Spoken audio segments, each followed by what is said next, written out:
जबलपुर में नाबालिग दलित बच्ची के साथ रेप किए जाने के मामले ने तूल पकड़ लिया है।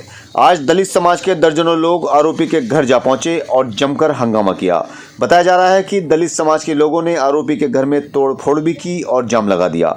हंगामे की खबर पर एसपी बिजनौर भी मौके पर पहुंचे और लोगों को समझा बुझाकर शांत करवाया। हम आपको बता दें कि कल बच्ची के परिवार द्वारा थाने पर तहरीर देकर बताया गया कि गांव शेखपुर लाला थाना किरतपुर के रहने वाले विजेंद्र ने वादी की धीरती के साथ रेप किया है। इस संबंध में पुलिस ने धारा 363/376 AB और धारा 5/6 पॉक्सो एक्ट के तहत मुकदमा दर्ज करते हुए आरोपी को गिरफ्तार करके जेल भेज दिया था। लेकिन बच्ची के परिवार वाले इकट्ठा होकर आज आरोपी के घर पहुंचे और तोड़फोड़ करते हुए जाम लगा दिया। उस पर पुलिस ने त्वरित कार्रवाई करते हुए जो मुख्य आरोपी था उसको अरेस्ट भी कर लिया। किया कि नहीं किया, तुरंत अरेस्ट किया। तो भाई कानून की एक प्रक्रिया होती है, कभी भी कानून को अपने हाथ में नहीं लेना चाहिए। 24 घंटे हो गए। एक सेकंड, कौन बोला? ये सब बीच में नहीं बोला जाता। और एक सेकंड, ये कभी भी जल्दबाजी में कोई फैसला नहीं लेना चाहिए। तो घंटे नहीं गिनने चाहिए कि 24 घंटे हो गए, 48 घंटे हो गए। ये कानून की प्रक्रिया है जिसमें थोड़ा समय लगता है, लेकिन फिर पक्की प्रक्रिया होती है। यही जनपद है जिसमें हमने बच्चियों के साथ जिन्होंने गलत काम किया उनको फांसी तक दिलवाई और कई लोगों को फांसी हुई। इस तरह की बातें नहीं होती हैं कि भाई 24 घंटे 48 घंटे। ये 24 घंटे का जो भाई अल्टीमेटम से बहुत चीजें खराब हो जाती है, सब चीजें नहीं करनी चाहिए। भाई आप लोग अपनी बात रखो। अगर आप आपकी बात सुनाई ना दे रहे, मैं सुन ना रहा हूँ या पुलिस सुन ना रही, सारी कार्रवाई आपके हिसाब से हुई। बच्ची का मेडिकल कराया, तुरंत आपके अधिकारी पहुंचे, हमारे अधिकारी पहुंचे, तुरंत उसकी अरेस्टिंग के लिए टीमें लगाई गई। ऐसा जरा तुरंत इतने तत्काल कार्रवाई कहाँ होती है? तत्काल 12 घंटे के अंदर उसको अरेस्ट कर लिया गया। 12 घंटे भी नहीं लगे, 8-10 घंटे में अरेस्ट कर लिया उसको। और क्या चाहिए? उसको हम सजा दिलाएंगे। भाई बच्ची के साथ गलत काम किया, उसको तुरंत फांसी होगी। लेकिन अगर आप इस तरह काम करोगे तो अपना केस कमजोर करोगे और कुछ नहीं होने वाला।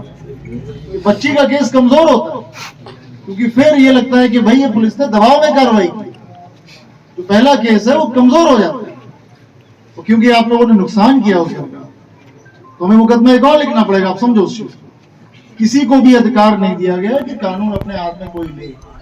हम एक लोकतांत्रिक देश में रहते हैं, बाबा साहब अम्बेडकर के संविधान के हिसाब से काम करते हैं, कानून के अंतर्गत काम करते हैं। तो कोई भी कानून अपने हाथ में नहीं ले सकते, कोई नहीं ले सकता, हम नहीं ले सकते, कोई नहीं ले सकता। तो जो कार्रवाई है वो न्याय संगत हम लोग कार्रवाई कर रहे हैं और कड़ी से कड़ी उसको सजा दिलाएंगे। इसके लिए तो आपको कुछ कहने की आवश्यकता ही नहीं है। बच्ची के केस को हम वैसे ही सीरियसली लेते हैं। 8 साल की बच्ची, उसको 100% उसको कड़ी से कड़ी सजा दिलवाएंगे। उसमें आपको ना आक्रोशित होने की आवश्यकता है, ना जाम लगाने की, ना कुछ डिमांड करने की आवश्यकता है। ये तो हमारी हमेशा प्रायोरिटी रहती है कि बच्ची क्या किसी भी मतलब बालिग लड़की के साथ भी कुछ गलत हो तो हम पूरी तरीके से कार्रवाई करते हैं। तुरंत FIR दर्ज होती, तुरंत हम लोग अरेस्टिंग कराते हैं। लेकिन एक तरीका होता है कानून। ये नहीं कि आप लोग कहने लगोगे 24 घंटे 48 घंटे 36 घंटे, ये सब नहीं होता है।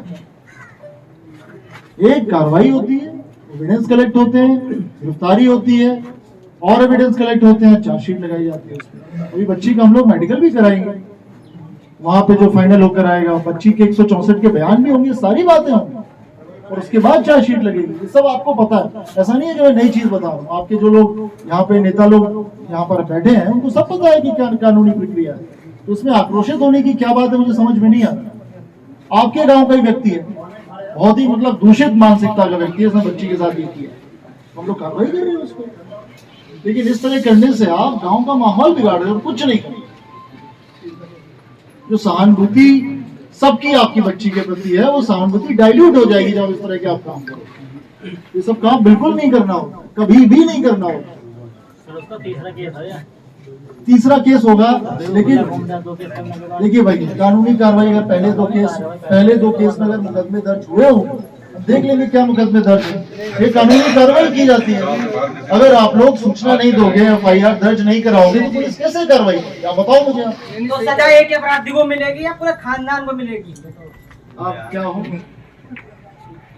परिवार से है। खानदान को क्यों मिलेगी सजा? अभी एक लड़का एक लड़की लेके भागा था, उसके यार दोस्तों को सबको अंदर डाल दिया था। ऐसे नहीं होता, ऐसे नहीं होता, नहीं करता, ऐसे नहीं होता है, ऐसे नहीं होता है। कभी भी सजा खानदान को नहीं जाती। गलत बात मत करिए, टोटल गलत बात है। खानदान को सजा नहीं मिलती है, कभी नहीं मिलती है। जिसने अपराध किया केवल उसको मिली है। और एक बात सुन लीजिए, अपराधी कोई भी हो सकता है, कहीं से भी हो सकता है, किसी भी बिरादरी से निकल सकता है, कहीं से भी हो सकता है। तो फिर अगर ऐसा नहीं है कि कहीं से निकल नहीं सकता, तो दूसरा पक्ष ये जाएगा इनके खानदान पे भी कार्रवाई करो, फिर क्या करोगे आप लोग? ये कभी नहीं सोचना चाहिए।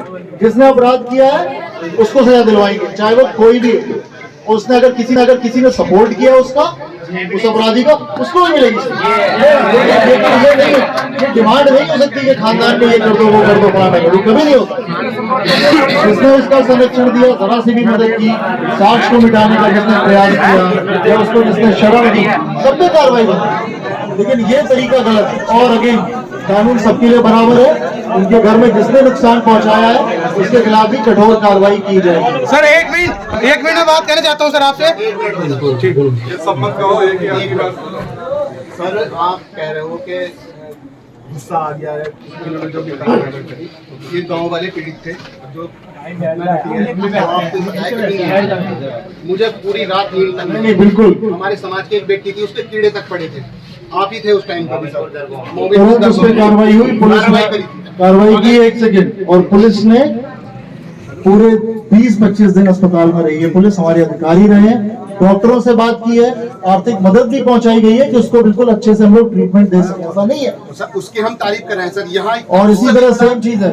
लेकिन कानून सबके लिए बना, सबके, चाहे आप हो चाहे हम हो, और भारतीय कानून हर एक को बराबर अधिकार देता है। जो दोषी है उस पर कार्रवाई, लेकिन यह अधिकार नहीं देता कि उसके घर पे हम लोग जाके तोड़ दें।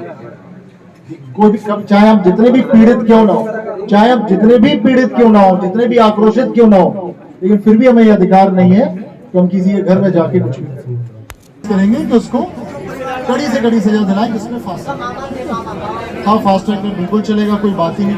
ये देखो, ये पीड़ित परिवार को 50 लाख रुपए ये मेरे हाथ में नहीं है, लेकिन जो SC/ST में मिलता है पीड़ित बच्ची के साथ, वो पैसा हम आपको तत्काल दिलवा देंगे। DM साहब से बात, वो पूरा मिल जाएगा।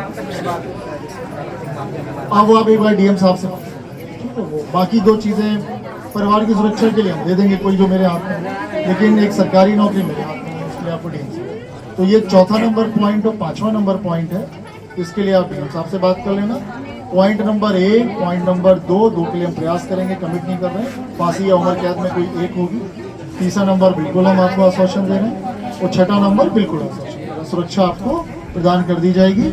और अगर एक्साइज लाइसेंस किसी को भी चाहिए वो अप्लाई करे, हमारे हिसाब से तुरंत आप DM साहब के रिपोर्ट चाहिए, ठीक है?